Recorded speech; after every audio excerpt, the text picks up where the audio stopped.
Good morning students. देखो मैंने आपको प्रीवियस क्लास में बच्चों आपको इंद्रधनुष के बारे में बताया था, ओके।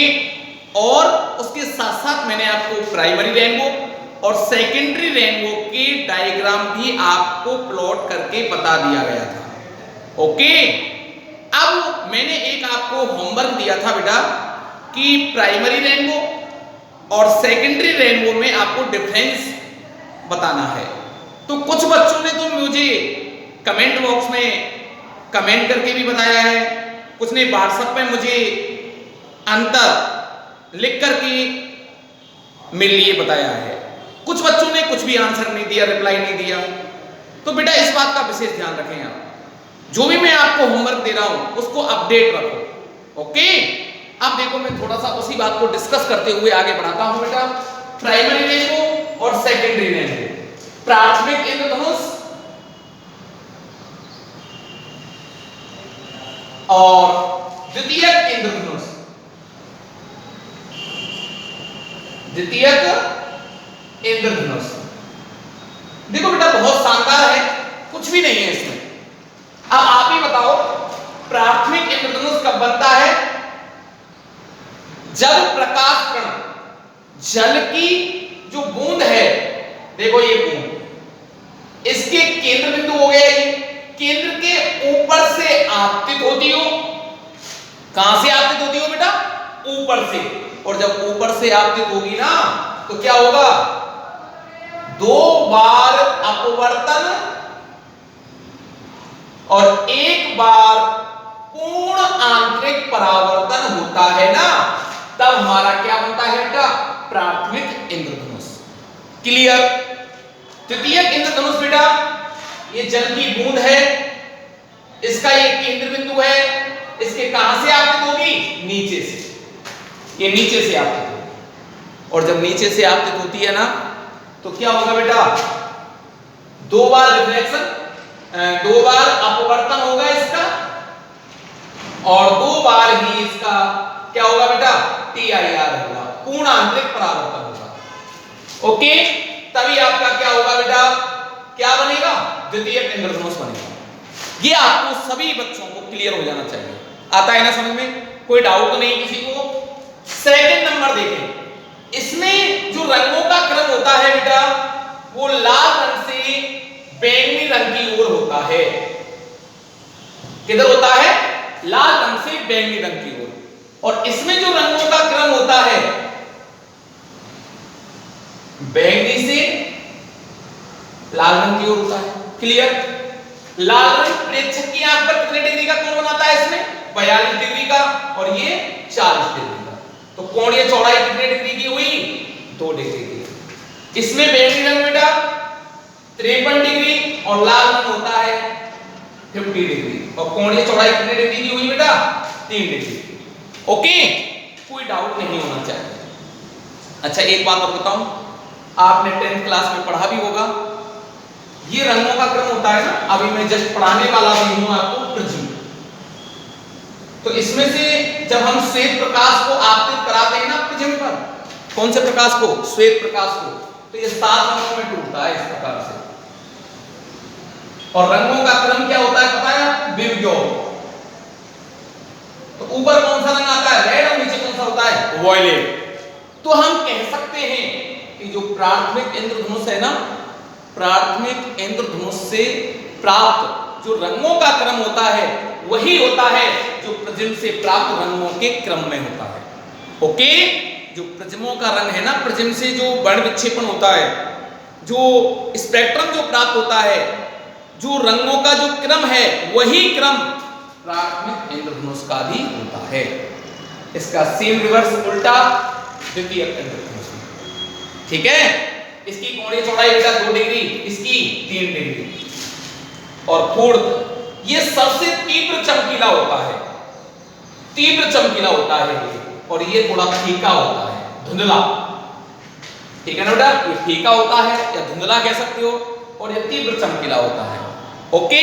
तो ये इसमें अंतर हो गया बेटा, ये ढंग से आपको लिख कर लेना है, ओके। पीडीएफ में तो है ही है, लेकिन फिर भी आप जैसे लेक्चर जाए तो सबसे पहले आप अंतर को लिखोगे, इसमें कोई डाउट नहीं होना चाहिए आप बच्चों को, ठीक है। अब हम एक फेवरेट, जो माध्यमिक शिक्षा बोर्ड का एक फेवरेट टॉपिक है, वो है आपका प्रिज्म। उस पर आप माध्यमिक शिक्षा बोर्ड की तरफ से मोस्ट लगा लीजिएगा। 4 नंबर का ये क्वेश्चन काफी बार पूछा जाता है और ये प्रैक्टिकल में भी है, प्रैक्टिकल भी मैं इसका कराता हूं। बहुत शानदार टॉपिक है, तो जरा उसे देखें। पहले इसे नोट कर ले बेटा। देखो बेटा, favourite important topic prism. Hindi में भी इसको प्रिज्म ही कहते हैं, ठीक है ना। वेरी वेरी मोस्ट है बेटा, मोस्ट टॉपिक है, ओके। देखो प्रिज्म के बारे में पहले थोड़ा सा 2 मिनट में आपको इसको चर्चा करूंगा, इसके बारे में पहले समझाऊंगा प्रिज्म होता क्या है। एक अभी मैं डेफिनेशन नहीं बता रहा, प्रिज्म की संरचना के बारे में आपको बता रहा हूं। ऐसा प्रकाशिक उपकरण होता है बेटा जिसका आधार भाग भी और उसका ऊपरी भाग एक जैसा हो, एक समान हो। क्या बोला? ऐसी प्रकाशीय युक्ति जिसका आधार भाग, नीचे का भाग और उसका ऊपरी सिरा एक जैसा होता है ना, वो प्रिज्म कहलाता है। तो अब आप कहोगे काफी क्वेश्चन बन जाते हैं यहां पे। देखो निचला भाग क्या है, देखो ये निचला और इसका ऊपरी भाग भी ऐसे। बेलन, सिलेंडर क्या प्रिज्म है? बिल्कुल प्रिज्म का प्रकार ही है ये, बिल्कुल 100%। ये सर्किल है ना, ऐसे एक सर्किल के ऊपर दूसरी सर्किल रखो, लेकिन ठोस होता है बेटा ये। इसके ऊपर दूसरा रखो, इसके ऊपर और रखो, इस प्रकार से इनसे मिलकर बनी हुई मान सकते हैं इसको, छोटी छोटी सर्किलों से मिलकर, लेकिन ठोस होना चाहिए। ये ठोस युक्ति, बेलन, ठोस बेलन क्या कहलाएगा? हमारा प्रिज्म का प्रकार है।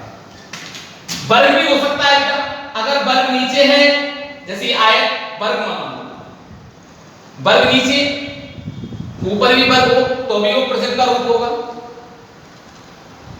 आयत हो, उसका आधार भी आयत, ऊपरी सिरा भी आयत, जो भी आकृति बन रही है वो भी प्रिज्म होगा हमारा।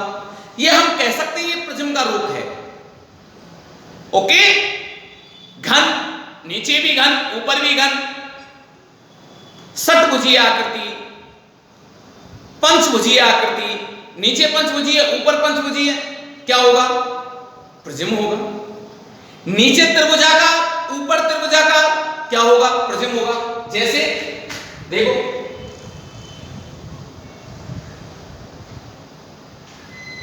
एक आकृति ये बना दी और नीचे भी बनाओ बेटा ऐसे,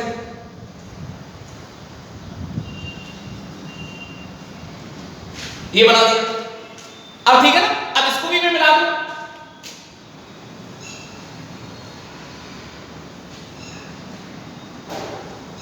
ये भी क्या हो गया? प्रिज्म बन गया। ये भी प्रिज्म है, और जो कि हमारी जो बुक में है, कौन सी आकृति का? इस आकृति का प्रिज्म है हमारे में, ठीक है ना। अब आप देखें, रियली में देखें, ये एक त्रिभुजाकार आकृति है, इसका बेस है त्रिभुजाकार आकृति का, ओके। ये इसका बेस है, ऊपर का शेप भी त्रिभुजाकार आकृति का है, राइट, ऊपर का भी। अब देखो त्रिभुज के ऊपर त्रिभुज, त्रिभुज के ऊपर त्रिभुज, त्रिभुज के ऊपर त्रिभुज रखेंगे ना, ठोस शेप हो जाएगा, ठोस है ये, ठीक है ना। त्रिभुज से मिलकर त्रिभुज त्रिभुज त्रिभुज त्रिभुज, ये आकृति प्राप्त होगी, ओके। ये प्रिज्म हो गया बेटा। क्या है ये? प्रिज्म, ठीक है ना। अब देखो मैं इसको ऐसे भी बना सकता हूं, आप घबराएं नहीं बिल्कुल, ये ऐसी भी आकृति हो सकती है बेटा।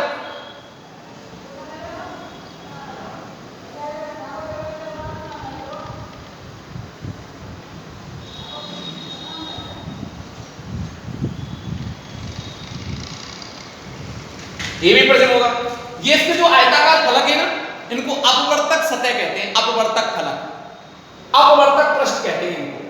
ये प्रिज्म कोण है इसका, ये कोण कहला, ये क्या कहलाती है बेटा? इसकी कोण, अपवर्तक पृष्ठों को मिलाने वाली भुजा। ओके, अब सुनो यहां पे आप, तो यहां पर बेटा ये कौन सा कोण है बेटा हमारा, कौन सा कोण है, प्रिज्म कोण ये हो गया। इसका कोई भी जैसे ए, कोई सी भी आकर ए बी सी और आपके डी ई एफ, इसका एक अनुप्रस्थ काट का क्षेत्रफल मैंने काट लिया, तो ऐसी आकृति मिलती है हमको, ये मिलता है ए बी सी। क्या यहां रख लो इसको, ये हो गया वी सी ई, ठीक है ना, तो ए बी सी ये इसके अनुप्रस्थ काट या परिच्छेद क्षेत्रफल है, ये अनुप्रस्थ काट का क्षेत्रफल ले लिया इसका, ये काट लिया इसका। किससे मिलकर बना है, ये त्रिभुजाकार आकृति से मिलकर बना है, नहीं है ये बताओ, त्रिभुज त्रिभुज त्रिभुज त्रिभुज त्रिभुज और शेप बनाए दूसरा, देखो ऐसी आकृति बनेगी, ठीक है ना, फिर और बनाओ,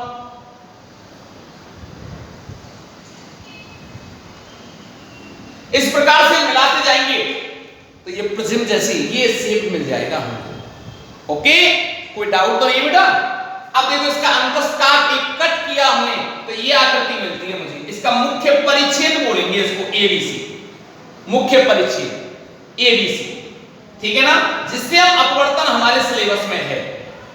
तो अब जो प्रिज्म की जो डेफिनेशन यहां पर मैं बोलूंगा वो ये बोलूंगा कि दो अपवर्तक पृष्ठ जिस कोण पर झुके होते हैं, जिस कोण पर झुके होते हैं उससे मिलकर जो बनी हुई आकृति होती है हमारी, या यूं कह लो आप दो अपवर्तक पृष्ठ कौन कौन से, एक ये जिस कोण पर झुके होते हैं, जिस कोण पर झुके होते हैं वो क्या कहलाता है, हमारा प्रिज्म कहलाता है। और ये जो होता है ना बेटा, ये ठोस होता है, कैसा होता है, ठोस, पारदर्शी होता है, समांगी होता है, ऐसी आकृति हमारी प्रिज्म कहलाती है। ठीक, कोई डाउट नहीं होना चाहिए, ये समझ में आ गई होगी आपके में। तो ये भी हम प्रिज्म किस आकृति को कह सकते हैं, कोई भी आकृति हो, लेकिन उसका ध्यान रखना उसका आधार और ऊपरी सिरा एक जैसी आकृति का हो, ठोस हो, पारदर्शी हो, समांगी हो, ये क्या कहलाता है, हमारा प्रिज्म कहलाता है। ठीक है, तो जो स्टैंडर्ड डेफिनेशन है वो ये निकल के आती है। लास्ट बार एक बार और बोल रहा हूं, क्या होगी बेटा, ऐसी प्रकाशिक युक्ति जिसका निचला सिरा जिस आकृति से मिलकर बना होता है उसका ऊपरी सिरा भी उसी आकृति का होना चाहिए, पारदर्शी होना चाहिए, ठोस होना चाहिए और समांगी होना चाहिए, ऐसी युक्ति प्रिज्म कहलाती है। अब आप कहोगे क्या सर बेलन, ठोस बेलन है, पारदर्शी है, समांगी है, क्या प्रिज्म होगा? बिल्कुल होगा। अगर आयताकार कोई आकृति का जिसका निचली सिरा भी आयताकार है, ऊपर भी आयताकार है, क्या वो प्रिज्म होगा? बिल्कुल होगा। प्रिज्म के ही तो रूप हैं ये सब, जिसका नीचे का आधा भाग भी त्रिभुजाकार, ऊपर का सिरा भी त्रिभुजाकार, क्या ये प्रिज्म होगा? बिल्कुल होगा। और यही हमारे सिलेबस में दे रखा है। ठीक है, इसका एक अनुप्रस्थ काट लिया, वो ये मिलता है। इससे हम अपवर्तन आपको समझाएंगे। ओके, एक बार इसको रफ कॉपी में थोड़ा जरा नोट कर लें। हाँ देखिए बेटा, ये प्रिज्म की मैंने डेफिनेशन भी लिख दी है। किसी कोण पर झुके दो समतल अपवर्तक पृष्ठों से घिरा हुआ ठोस समांगी, समांगी मींस एक जैसा, पारदर्शी मतलब रेज मेरी प्रकाश किरण इधर से पल्ली तरफ निकल जाए, माध्यम क्या कहलाता है बेटा? क्या कहलाता है? प्रिज्म कहलाता है। ओके, जो प्रिज्म की मैंने अभी आकृति बताई थी उसका मैंने मुख्य परिच्छेद मतलब अनुप्रस्थ काट एबीसी लिया गया है। तो प्रिज्म का मुख्य परिच्छेद एबीसी एक चित्र में दर्शाया गया है। ठोस, पारदर्शी, समांगी, माध्यम। ओके, ये दो अपवर्तक पृष्ठ हैं बच्चों, नंबर 1 नंबर 2, ये दो अपवर्तक पृष्ठ हैं जिनसे अपवर्तन होगा। ठीक है ना, और दो अपवर्तक पृष्ठों के बीच जो कोण होता है उसे कहते हैं अपन प्रिज्म कोण। ठीक है, और इसको जरा ध्यान रखना, इस प्रकार से रिप्रेजेंट करते हैं कोण ए से। क्लियर, कोई डाउट तो नहीं है? ठीक, अच्छा जरा देखें आप, अब मुझे इससे अपवर्तन दर्शाना है, तो ध्यान रखना बेटा, इसके अपवर्तन दर्शाने के लिए मुझे क्या करना है, ध्यान से समझना है आप लोगों को। ये 4 नंबर का आता है, ठीक है। तो देखो चित्र में वही प्रिज्म का एक अनुप्रस्थ काट परिच्छेद ABC दर्शाया गया है, ठीक है। ए और बड़ा बना देता हूं इसको, जिससे आपको और अच्छा समझ में आ जाए।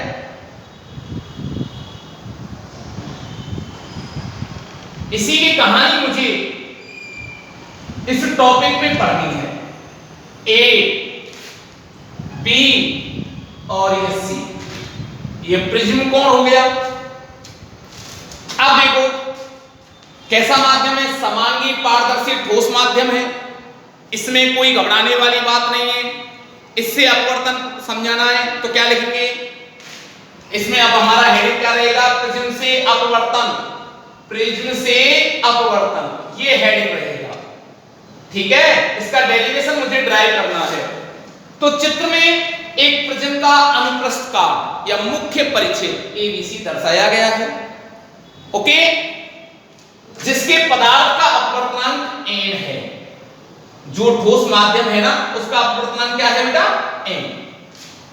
बाहर ये वायु में रखा हुआ है, तो मैं क्या लिख दूंगा, प्रकाशिक ब्रल माध्यम, ब्रल माध्यम नंबर 1। तो ब्रल माध्यम मींस बोले तो वायु, और वायु का अपवर्तनांक क्या होता है बेटा, ये लिख लो इसको, क्या होता है वायु का अपवर्तनांक 1, ठीक है। ये कांच है, प्रकाशिक सघन माध्यम कांच, इसको किससे रिप्रेजेंट करें बेटा अपन, जी से, कोई घबराने वाली बात नहीं है। अब मैं यहां पर एक किरण को आपतित करा रहा हूं बेटा, तिरछी आपतित कराई, जहां टकराती है वहां क्या बनता है, आपतन बिंदु, और आपतन बिंदु पर अपन को अभिलंब बनाना है, तो ये अभिलंब बना दिया मैंने,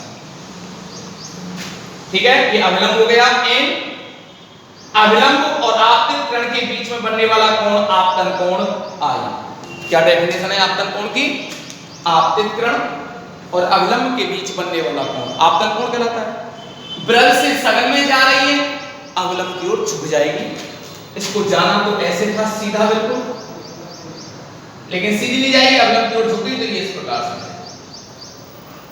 ये जा रहा है। अब सघन से इधर भी क्या है, वायु है, ब्रल माध्यम है, अब फिर वही अभिलंब बनेगा, यहां टकरा रही है, एक जैसा माध्यम है, अलग माध्यम को पृथककारी सतह हो गई है ऐसी, यहां पर भी अभिलंब बनेगा। फिर ये अब कहां है, सघन से कहां जा रही है, ब्रल में, तो अभिलंब ये कंसीडर होगा n डैश, इससे दूर हटेगी तो ये इस प्रकार से चली जाएगी। अभिलंब और इस किरण के बीच बनने वाला कोण निर्गत कोण, ठीक है, निर्गत कोण। और ये कौन सी किरण है, इमर्जेंट रे, निर्गत किरण, इमर्जेंट एंगल, इंसिडेंट एंगल, ये अपवर्तित किरण है, अपवर्तित किरण। अब देखो ये I, ये R और ये भी R, लेकिन ये 2 R है, इनके नाम अलग रख लें, ये R1, ये R2। R1 R2 कब समान होंगे, जब ये किरण इसके समांतर होगी, ये किरण इसके कैसी होगी, समांतर, जब दोनों बराबर होंगे, ठीक है। तो हम यहाँ ये तो कह नहीं सकते ये किरण इसके समांतर है, हमको तो पता नहीं है, पता नहीं है, तो दोनों R1 R तो दोनों होंगे, अपवर्तन कोण होंगे, क्यों, अपवर्तित किरण और अभिलंब के बीच बनने वाला कोण अपवर्तन कोण कहलाता है। ये अभिलंब हो गया, ये अपवर्तित किरण, अपवर्तन कोण, अपवर्तित किरण, अभिलंब, अपवर्तन कोण, 2 हैं, R1 R2 नाम दे दिए, कोई डाउट नहीं है तो बताओ, क्लियर। अब जरा देखिए R1 R2 E, ये हो गया। एक आता है आपतित किरण, ये आगे जा रही है, निर्गत किरण को पीछे बढ़ाओ, ये निर्गत किरण को पीछे बढ़ाएगा, तो दोनों इस बिंदु पर काटेंगे। इस बिंदु का नाम देता हूं मैं क्या, T, इसका नाम दे देता हूं O, P, ये बिंदु Q हो गया, ये बिंदु R हो गया, ये S हो गया, ये T नाम दे दिया, ये O नाम दे दिया, ओके। आपतित किरण को आगे बढ़ाने पर पीछे बढ़ाने पर इन दोनों किरणों के बीच में छोटा कोण लिया जाता है। ये बड़ा कोण है, छोटा कोण ये होगा। जो कोण बनता है उसे विचलन कोण कहते हैं। विचलन डेल्टा से रिप्रेजेंट करते हैं, डेविएशन एंगल, विचलन। कोई डाउट नहीं होना चाहिए बेटा आपको, ये डेल्टा है, राइट। क्यों? देखो कोण यहां पर बन रहे हैं, ये भी आपतित किरण है भैया, और ये निर्गत किरण है। ये बड़ा कोण है, ये छोटा कोण है, तो हमेशा छोटा कोण लिया जाता है, ध्यान रखना। क्लियर? कोई डाउट तो नहीं है ना? ठीक, ये जितना उतना ये होगा, इसको भी मान सकते हो आप डेल्टा, कोई फर्क नहीं पड़ता। ठीक है, अब देखो, अब जरा ध्यान रखना आप यहां पर और देखें आप लोग, ये इस प्रकार से है ये किरण, पहला अपवर्तक सतह, ये दूसरी अपवर्तक सतह। यहां पर हमने अवलंब ऐसे ड्रॉ किया था, तो बताओ ये कितने डिग्री का एंगल बन रहा है? 90 डिग्री का। तो जरा ध्यान रखना बेटा, तो ये जो कोण होगा ना हमारा ये वाला, ये पूरा 90 होगा, और इस प्रकार से ये भी पूरा कितना होगा? 90 होगा। ये भी पूरा कितना होगा? 90 होगा। ये समझ में आई ना? दूसरा देखो, ये ऐसे थी, एक अवलंब ऐसे खींचा, तो ये भी कितने डिग्री का एंगल बनाएगी? 90 का। तो समझ गए ना मेरा कहने का पर्पस? ये भी 90, ये भी 90। ध्यान से समझना बेटा, ज्यामिति का इसमें पूरी 9th क्लास की मैथमेटिक्स है, और 9th तो आपने पढ़ी है, तो कोई डाउट ही नहीं होना चाहिए आप लोगों को, हैं? अच्छा, ये समझ आता है ना? बिल्कुल क्लियर? अच्छा, वेरी गुड। अब देखो, जरा ध्यान रखें बेटा, ये पूरा कोण कितना, ये इसको पीछे आगे बढ़ाया ना, ये आई है, तो ये भी तो पूरा आई होगा ना, ये वाला होगा कि नहीं होगा? अरे भाई यहां पर ये आई बन रहा है, तो यहां पर भी तो आई बनेगा, बनेगा नहीं बनेगा? अच्छा, ये पूरा आई, और मुझे ये कोण ज्ञात है ना R1, तो ये कितना बचेगा? I minus R। नहीं हुई समझ में आएगा? देखो कैसे, ये अवलंब, ये किरण ऐसे आपतित हुई, ये आई, इसको आगे बढ़ाया, तो ये भी तो आई होगा ना, होगा नहीं होगा? बताओ, ये आई शीर्षाभिमुख कोण, इसके बीच में से ये यूं जा रही है, ये हमको R1 मालूम है, तो ये कितना बचेगा? I माइनस R1 बचेगा नहीं बचेगा? बिल्कुल बचेगा, ये I माइनस R1। जिनकी समझ में आ गया है तो कमेंट बॉक्स में आप कमेंट करके जरूर बताएं कि यस सर, ये हमारा कोण ये समझ में आ चुका है। यस और नो में आंसर देना है आपको। ओके, यहां पर भी देखो, ये कितना है? ये मैं लिख रहा हूं E माइनस R2, क्योंकि पूरा एंगल E, तो ये भी पूरा E, और पूरा E ये R2, तो ये कितना बचा? E minus R2। ये समझ में आ गया तो आप मुझे कमेंट बॉक्स में जरूर कमेंट करें, इस बात को ध्यान रखना, तभी मैं मानूंगा इन बच्चों की समझ में आ चुका है। ओके, इस बात का चलो और बता देता हूं मैं। ये ऐसे है, ये अभिलंब है, ये किरण ऐसे गई, ये E, ये R2, इसको पीछे बढ़ाया, ये E, तो ये पूरा भी तो E होगा ना, ये कितना बचा है? ये वाला E माइनस R2, यही तो लिखा है मैंने। ओके, कोई डाउट तो नहीं बेटा? चलो ठीक है, इसको मैं बताता हूं।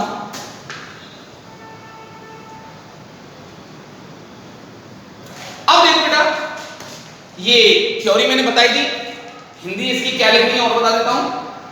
एक बड़ी में एक रंग की किरण के लिए डिफाइन है ये,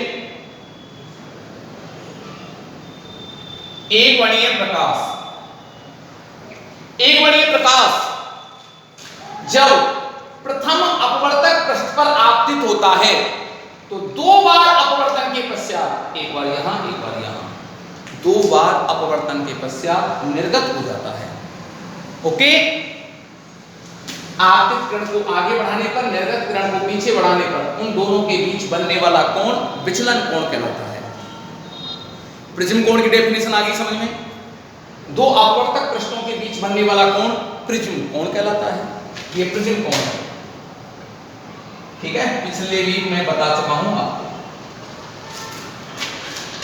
डाउट नहीं, कोई डाउट नहीं। अब इसको समझने से पहले इसको नामांकन कर ले। कोण ए, प्रिज्म कोण, PQ, एक वर्णीय एक रंग की है, एक वर्णीय आपतित प्रकाश किरण क्यू आर अपवर्तित किरण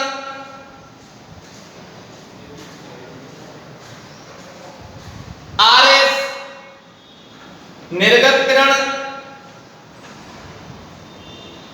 राइट, डेल्टा विचलन कोण, ठीक है बेटा, ई निर्गत कोण, आई आपतन कोण। ये बिल्कुल आपको समझ में आ जाने चाहिए, इतना नामांकन करना है, ठीक है। फिर आपको मैथमेटिकल इसका स्टार्ट कर देना है, ओके, कोई डाउट तो नहीं है, ठीक। अब देखिए बेटा, बड़ा शानदार है, बहुत सिंपल है, कोई घबराने वाली बात नहीं है। तो देखो बेटा, चित्र की रचना से चक्रीय चतुर्भुज बन रहा है, चक्रीय चतुर्भुज ए क्यू ओ आर ए में,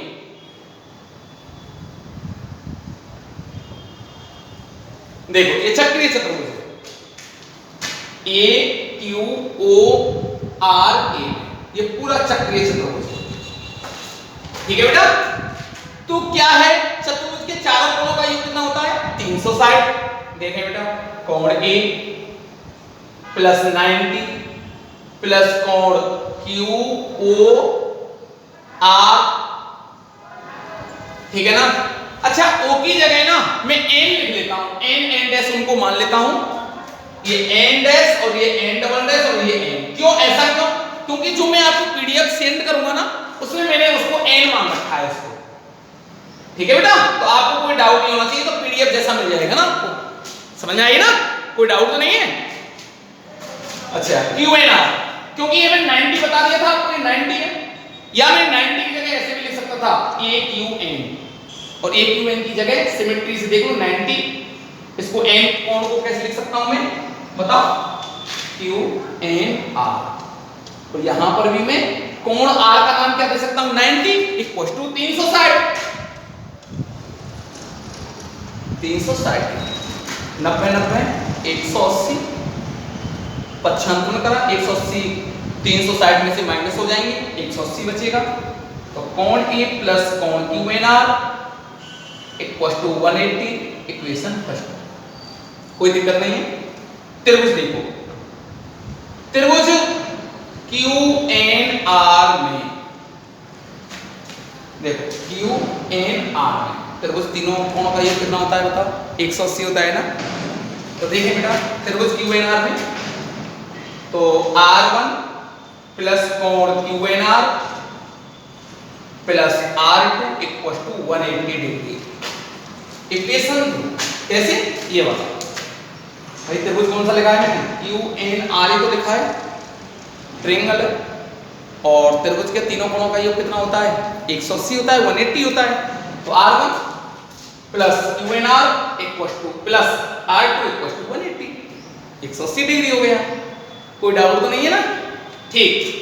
दोनों को कंपेयर कर लो, समीकरण 1 व 2 की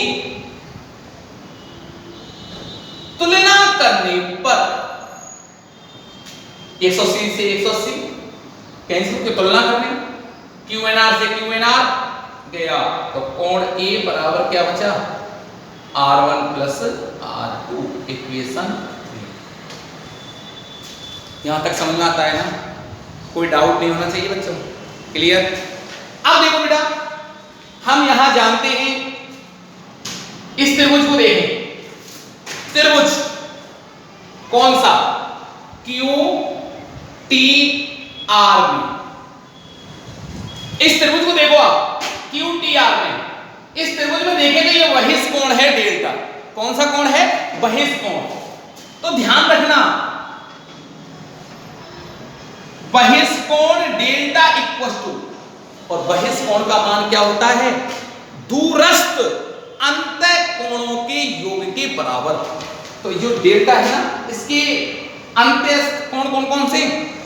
दूरस्थ, मतलब दूर वाले, ये वाला नहीं अंत्य कोण, ये नहीं लिया जाएगा अगर है भी तो इसका कोई नाम। ये दूरस्थ या कि ये वाले हैं, इन दोनों अंत्य कोणों का मान इस बहिष्ठ कोण के बराबर होता है। तो डेल्टा बराबर क्या हो जाएगा? I minus R1 plus E minus R2। तो delta equal to I plus E, इन दोनों में से माइनस कॉमन लिया, R1 प्लस R2 ये आ गया। और R1 R2 किसके बराबर है बेटा? कोण A के।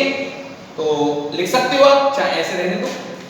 इक्वेशन 4। यहां तक आपको सब कुछ समझ में आ जाना चाहिए।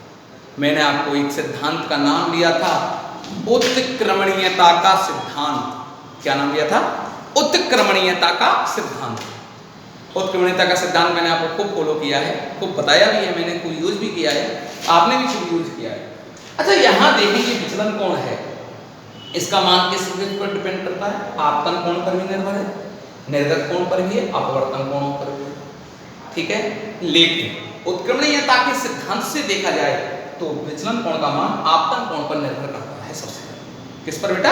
आपतन कोण पर। ओके, तो आपतन कोण पर निर्भर करता है। तो हम यहां विचलन कोण और आपतन कोण के बीच हम एक ग्राफ बनाते हैं, और ग्राफ से क्या स्पष्ट होता है जरा देखिए आप। देखिए बेटा, यहां मैं ग्राफ प्लॉट करने जा रहा हूं, जरा ये ढंग से आप समझें इस चीज को। हाँ, देखिए बेटा, ये लिया मैंने यहां विचलन कोण डेल्टा, ये है विचलन कोण, दिख रहा है ना? विचलन कोण डेल्टा डिग्री में, और ये है आपतन कोण I, ये भी डिग्री में है। ये हो गया मूल बिंदु कोण, आपतन कोण I, ये विचलन कोण। इनमें अगर हम ग्राफ बनाएं तो ध्यान रखना, ये ग्राफ है ना, इस प्रकार से प्राप्त होता है। ये ग्राफ ऐसे आता है कुछ। इसका मतलब क्या है? जैसे जैसे मैं आपतन कोण को बढ़ाता हूं, देखो जीरो पर आपतन कोण जब जीरो है तो विचलन कोण का मान कितना है? अनंत है। और I का मान मैं जैसे जैसे बढ़ाता हूं, विचलन कोण का मान घटता जाता है। देखो घट रहा है, I में बढ़ा रहा हूं, विचलन कोण घट रहा है, I बढ़ा रहा हूं, विचलन कोण घट रहा है।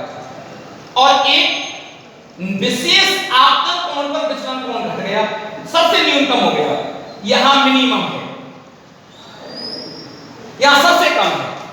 एक विशेष आपतन कोण है ना, इस आपतन कोण पर ये न्यूनतम हो गया। इसके बाद फिर मैं I बढ़ा रहा हूं, फिर विचलन कोण बढ़ रहा है। इसका मीन्स क्या हुआ? देखो, इसमें हम दो मान ले लेते हैं।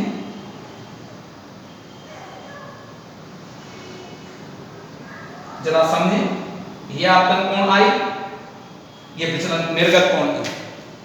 देखो I के संगत क्या प्राप्त हो रहा है? E हो रहा है ना?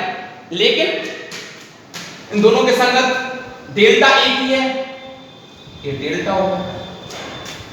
अब मैंने I को और बढ़ाया, एक स्थिति ऐसी आती है कि यहां देखो, और I के संगत E अलग होगा, फिर I के संगत E अलग होगा, डेल्टा भी अलग होगा। एक स्थिति ऐसी आती है कि यहां I बराबर E हो जाएगा। क्यों? इधर से I क्या हो रहा है? घट रहा है, E भी घट, ये भी घट रहा है, घट रहा है नहीं घट रहा होता। और ये स्थिति एक ऐसी आती है जहां I बराबर E होगा ना, तो डेल्टा का मान कैसा होगा इस स्थिति में? डेल्टा का मान मिनिमम हो जाएगा। डेल्टा का मान कैसा हो जाएगा? मिनिमम। तो आपतन कोण के लिए दो मान है, I बराबर E हो गए, 2I हो गया या 2E हो गया। विचलन कोण का मान तो केवल एक ही है, उसे कहते हैं न्यूनतम विचलन की स्थिति। क्या कहते हैं बेटा? न्यूनतम विचलन की स्थिति। जरा ध्यान रखें, न्यूनतम विचलन की स्थिति क्या हुई? कि जब I बराबर E हो जाए, इस स्थिति में ना प्रकाश किरण की उत्क्रमणीयता के सिद्धांत का पालन होता है। अगर मैं किरण को इधर से भी आपतित कराऊं ना, इधर से भी, तो ये आपतन कोण होगा, ये निर्गत कोण होगा, और दोनों की वैल्यू समान होगी। ये 101% सत्य है। इसे ही कहते हैं प्रकाश की उत्कीर्णनीयता का सिद्धांत। Okay, principle of reversibility. ठीक है ना? अच्छा, तो डेल्टा मिनिमम बराबर डेल्टा आई बराबर ए, कोई डाउट तो नहीं है? अब इस कंडीशन को इन समीकरणों में आप अप्लाई कर दो, आंसर आपके हाथ में होगा। तो देखिए बेटा, जरा ध्यान से समझे। न्यूनतम विचलन की स्थिति में तो यहां हम क्या लिखेंगे? स्पष्ट है कि विचलन कोण का मान आपतन कोण पर निर्भर करता है। ठीक है ना? न्यूनतम विचलन की स्थिति में, न्यूनतम विचलन की स्थिति में क्या होगा? I बराबर E होगा, तो डेल्टा का मान घट करके डेल्टा मिनिमम या डेल एम रह जाएगा। ओके, तो अब हम कंडीशन अप्लाई, तो क्या लिखेंगे बेटा? न्यूनतम विचलन की स्थिति में क्या होगा भैया? डेल्टा बराबर डेल्टा एम। जरा देखें, इस कंडीशन को अप्लाई करना है, तो जब delta equal to delta M हो, तब नंबर एक जो अपवर्तित किरण है ना बेटा, अपवर्तित किरण प्रिज्म के आधार के, प्रिज्म के आधार के समांतर होगी बेटा। मतलब ये किरण है ना, इस किरण की 100% समांतर हो जाएगी। और ध्यान रखना, अगर ये किरण इसके समांतर हो गई ना, तो ये दोनों कोण कैसे हो जाएंगे? समांतर हो जाएगी। तब R1 इक्वल टू क्या होगा? R2 बराबर R। सेकंड नंबर, समांतर, आधार के समांतर होगी, तब R1 बराबर R2 बराबर R। नंबर 2, I बराबर E। ये दो कंडीशनों का पालन होगा। ओके, कोई डाउट नहीं होना चाहिए। अब जरा देखिए बेटा, अब मैं इक्वेशनों के मान रख लें, तो समीकरण 3 से कोण ए R1 बराबर R2 बराबर R और R क्या हो गया? 2R। क्या हो गया?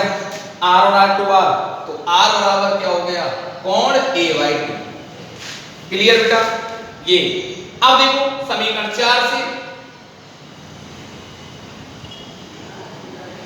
समीकरण 4 से देखें, डेल्टा का मान बोले बेटा डेल्टा एम, I और I, ये भी I, 2I, और कोण A हो गया ना, R1 प्लस R2 कोण A। इसको इधर लिया तो I इक्वल टू क्या हो गया? डेल्टा एम कोण A/2। तो ये R हो गया, ये इक्वेशन हो गई बेटा 5th, और ये हो गई 6। हो गया, R और I के मान आ गए। अब अपवर्तनांक ज्ञात करना है, n का मान ज्ञात करवा लो, n का ज्ञात करवा लो, डेल्टा m का मान ज्ञात करवा लो। दो ही हमारे उद्देश्य हैं। तो बेटा यहां तक आपने नोट कर लिया होगा, मैं मिटा देता हूं उसको। ओके,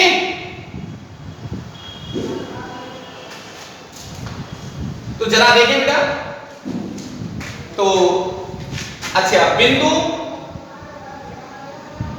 Q पर स्नेल के नियम से, क्या है स्नेल का नियम? n equal to sine i upon sine r। Okay, I और r की वैल्यू रख लो। तो समीकरण 4 व 5 व 6 से इनको इक्वेशनों को रखें, तो n बराबर I की वैल्यू बोले बेटा, I की वैल्यू है डेल्टा m प्लस कोण A/2 अपॉन साइन r की वैल्यू कोण A/2। ये जो प्रिज्म का पदार्थ है उसके अपवर्तनांक का फॉर्मूला आ गया। ओके, कोई डाउट नहीं होना चाहिए। क्लियर बेटा? तो अपवर्तनांक जब भी ज्ञात करें तो ये फॉर्मूला होगा sin डेल्टा m प्लस कोण a/2 अपॉन sin कोण a/2। अच्छा, एक बात ध्यान रखें, प्रकाश किरण आपकी कहां जा रही है? हवा से कांच में। तो आप इसको और सिंपलीफाई करना चाहें, मॉडिफाई करना चाहें तो देखो इसको Ang लिख सकते हो आप। इसका मींस क्या हुआ? प्रकाश रेज कहां से आ रही है? प्रकाश कण हवा से कांच में, तो Ang इक्वल टू ये हो गया, कोई डाउट नहीं है। तो अपवर्तनांक का जब भी सूत्र आए तो यहां तक आपको करके आना है। कर जाओगे ना? कोई डाउट तो नहीं है बेटा? बोले। अब न्यूनतम विचलन कोण का मान ज्ञात करें तो ध्यान रखना बेटा, हमारे जो सिलेबस में है वो पतला प्रिज्म है। कौन सा प्रिज्म? पतला प्रिज्म। तो देखो बेटा, पतले प्रिज्म के लिए, पतले प्रिज्म का मतलब है कोण ए का मान 5 डिग्री है ना के बराबर या उससे कम होना चाहिए। वो प्रिज्म हमारा कौन सा होता है? पतला प्रिज्म होता है। और पतले प्रिज्म के लिए बेटा ध्यान रखना, फिर हमारे क्या हो जाएंगे? sin थीटा टेंस टू क्या हो जाएगा? 0 डिग्री। और ठीक है ना, ये हो जाएगा। उस कंडीशन में इन मानों को अपन को छोटा मानना पड़ेगा बेटा। तो देखो sin डेल्टा m प्लस कोण a/2 एप्रोक्सली डेल्टा m प्लस कोण a/2, और इधर क्या होगा बेटा? कोण a/2 एप्रोक्सली कोण a/2। इन दोनों वैल्यू को इसमें पुट कर दें, ये इक्वेशन हो गई हमारी 7। तो फ्रॉम इक्वेशन 7 तो देखिए बेटा, Ag बराबर डेल्टा m प्लस कोण a/2 अपॉन कोण a/2। राइट? कोई डाउट तो नहीं है ना? 2 से 2 कैंसिल आउट हो गया, क्रॉस मल्टीप्लाई कर लें, ऊपर से मिटा देता हूं।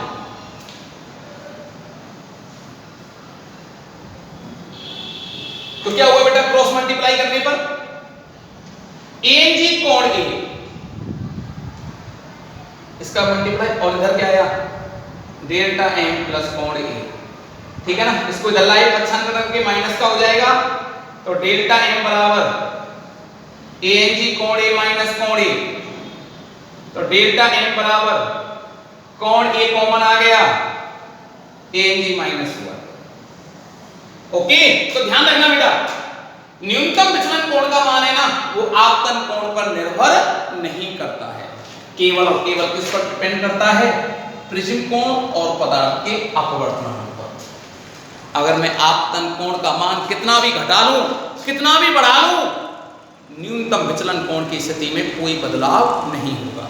इस बात का आप लोग विशेष ध्यान रखें। तो ये आ जाए, न्यूनतम विचलन कोण का सूत्र प्राप्त करें तो आपको यहां तक करके आना है। ओके, और ये 4 नंबर का काफी बार पूछा गया है। प्रिज्म के अपवर्तनांक का सूत्र पूछे तो इससे मैंने पहले पढ़ाया था, Ang बराबर sin डेल्टा m प्लस कोण a/2 अपॉन sin कोण a/2। ठीक है बेटा? कोई डाउट यहां तक होना नहीं चाहिए।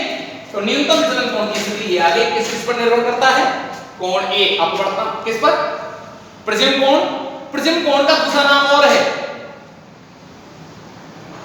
प्रिज्म कोण या अपवर्तक कोण भी कह देते हैं।